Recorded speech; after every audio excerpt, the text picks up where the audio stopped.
Bismillahirrahmanirrahim. Assalamualaikum warahmatullahi wabarakatuh. Perkenalkan, nama saya Muhammad Agung Waidi Prasetyo, dan pada kesempatan kali ini saya akan menjelaskan sedikit tentang ketahanan nasional guna menyelesaikan tugas akhir mata kuliah warganegaraan. Jadi yang pertama, kita akan masuk tentang ketahanan nasional di pengertian terlebih dahulu. Jadi pengertian dari ketahanan nasional adalah kondisi dinamis suatu bangsa yang mengandung keuletan dan ketangguhan yang mampu membangun, mengembangkan, dan menumbuhkan ketahanan, kekuatan nasional dalam menghadapi dan mengatasi segala tantangan, hambatan, dan ancaman yang datang dari dalam maupun luar negeri, yang secara langsung maupun tidak langsung dapat membahayakan integritas, identitas, serta kelangsungan hidup bangsa dan negara Indonesia. Jadi, kalau kita dari pengertian sendiri, ternyata ketahanan ini tidak hanya di bidang militer, namun banyak sekali sudut pandang yang bisa kita ambil dalam ketahanan nasional ini. Seperti misalkan tadi kita dapat lihat bersama-sama bahwasannya yang datang dari dalam maupun luar negeri. Yang datang dari dalam negeri itu tidak hanya hal-hal semacam pemberontakan segala macam, namun ternyata hal-hal sepele, hal untuk perut pun sebenarnya itu krusial. Karena apa?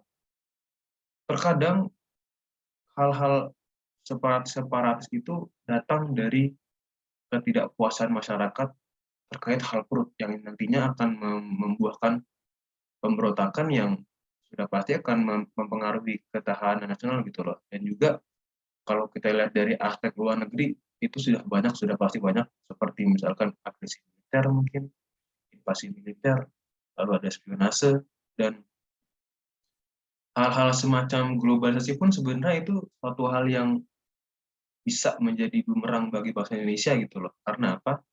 Karena apabila kita tidak memegang teguh pendirian kita, seperti yang dibilang bahwasanya membahayakan integritas dan identitas bangsa Indonesia, yang dimana nantinya ditakutkan adalah masyarakat Indonesia ini meninggalkan keindonesiaannya gitu loh, dan malah bangga dengan budaya-budaya luar yang mungkin sebenarnya tidak relevan atau tidak cocok dengan negara kita gitu loh. Jadi ketahanan nasional ini tidak hanya di bidang militer, namun banyak aspek di dalamnya gitu loh, mulai dari iptek, lalu mungkin dari segi ketahanan pangan, ketahanan sosial, dan lain-lain seperti itu.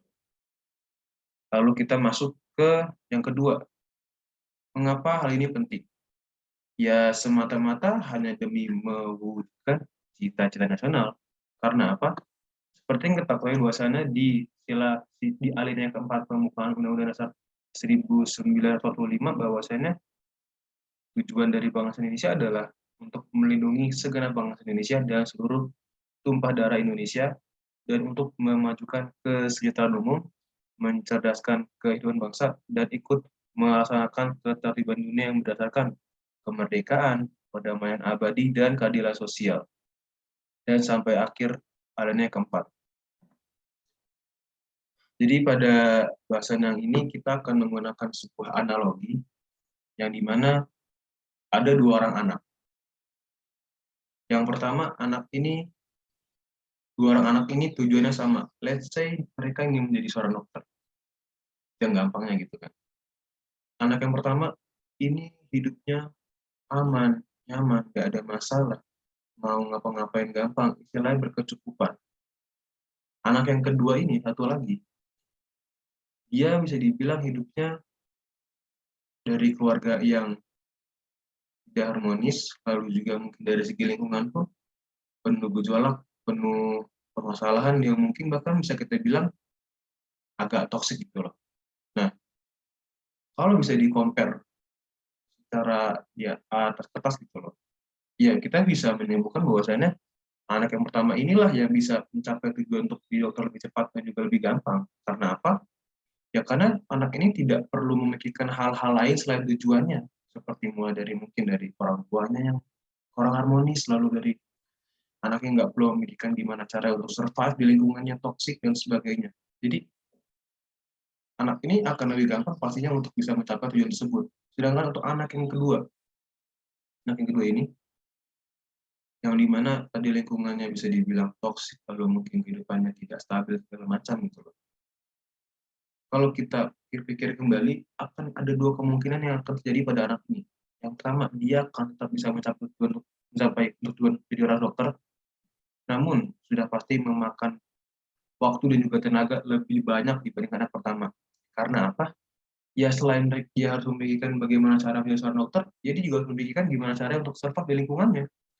Dan juga mungkin pada akhirnya anak-anak ini bisa mencapai dokter ini dengan keadaan terseok-seok mungkin. Ya dikarenakan tadi, tenaga dia, waktu dia, pikirannya udah habis, yang bukan hanya untuk pendidikan di seorang dokter gitu loh, melainkan tadi, bagaimana cara survive, bagaimana cara bisa tetap kondusif di lingkungan yang nggak kondusif gitu loh. Nah, hal tersebut pun sama dengan sebuah negara gitu loh, yang dimana apabila negara tersebut dengan keadaan kondusif, sudah pasti dia lebih gampang untuk dapat tujuannya gitu loh. Sedangkan untuk negara-negara yang bergejolak, bagaimana dia ingin mencapai tujuannya, sedangkan keadaannya sendiri pun itu tidak kondusif, ya pasti konsentrasi negara tersebut pun akan teralihkan kepada bagaimana cara meredam gejolak tersebut, ya kan, seperti itu. Jadi saya kira penting, ya karena demi mewujudkan cita-cita nasional seperti itu. Lalu yang terakhir mungkin implementasi mahasiswa dalam ketahanan nasional. Seperti yang saya bilang tadi, bahwasannya ketahanan nasional ini tidak hanya di bidang militer, melainkan di seluruh aspek. Dan mungkin kami sebagai mahasiswa dan terkhusus kami sebagai anak ilmu kelautan pun juga bisa untuk mengikut dalam mempertahankan ketahanan nasional. Seperti yang saya bilang tadi, mungkin dari anak kelautan bisa loh untuk bisa berpartisipasi dalam mempertahankan ketahanan pangan, yang bagaimana caranya untuk bisa mencukupi kebutuhan masyarakat akan ikan, dan mungkin bagaimana juga caranya mengatur supaya wilayah kita ini benar-benar terdata dan nantinya tidak ada lagi orang-orang yang sembarangan masuk gitu loh. Itu mungkin contoh kecil yang bisa kami lakukan sebagai anak ilmu kelautan. Lalu yang kedua mungkin profesi-profesi lain, teman-teman lain dari bidang-bidang lain, dan mungkin seperti musik yang terdengar sepele namun sebenarnya itu penting. Karena apa? Seperti yang kita ketahui bahwasanya Indonesia ini terkenal akan musik dangdut. Nah, dangdut sendiri ini sebenarnya bisa loh kita gunakan sebagai alat pemersatu bangsa. Kenapa? Coba kita buat konser dangdut. Sudah pasti masyarakat akan meninggalkan siapa dia, latar belakang dia siapa, dia mau ngapain, dan nantinya mereka akan menikmati musik tersebut secara bersama-sama gitu loh. Baik mungkin dari orang kaya, lalu ada orang miskin, bergabung di satu, tujuannya satu gitu loh, menikmati musik dangdut. Dan saya kira itu hal penting untuk bisa ikut berpartisipasi dalam mempertahankan ketahanan nasional seperti itu. Dan juga kelebihan dari mahasiswa juga adalah kami pun bisa untuk berpartisipasi dalam bidang militer, yaitu dengan mengikuti resimen mahasiswa atau kita kenal dengan menwa gitu loh, yang dimana merupakan komando cadangan yang sewaktu-waktu dapat digunakan apabila dalam keadaan genting.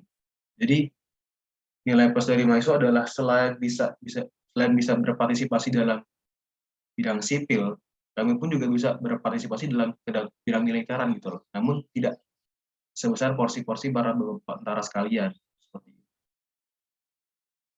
Dan kesimpulannya saya bilang tadi bahwasanya ketahanan ini bukan hanya tugas dari orang militer, namun seluruh bangsa, seluruh warga negara pun harus wajib dalam mempertahankannya gitu. Dan kami sebagai mahasiswa pun memiliki tugas lebih ya dikarenakan banyak hal yang kita bisa lakukan, baik dari bidang militer maupun non militer.